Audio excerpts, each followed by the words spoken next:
పల్లెటూరి బావయ్యో ఒట్టి పిరికోడోరయ్యో పల్లెటూరి బావయ్యో ఒట్టి పిరికోడోరయ్యో పాములు చూసి బిగుసుకుపోయాడోయ్ కర్ర తెస్తానన్నాడోయ్ తుర్రుమంటూ వెళ్ళాడోయ్ మామిడి కొమ్మ గలగల ఊపాడోయ్ చిన్న పుల్లైనా పడలేదు చూడయ్యో ఎంతసేపైనా రాలేదు బావయ్యో కొర కొర కొర కొర కోపం వచ్చిందో కోపం వచ్చిన తాపం వచ్చిన ఉంచుకోకూడదు మళ్ళీ దించేసుకోవాలి.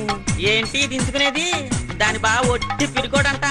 ఇదిగో మళ్ళీ మీ బావ సంగతి మాకెందుకు, ఆ బావ సంగతి ఏమైందో చెప్పు.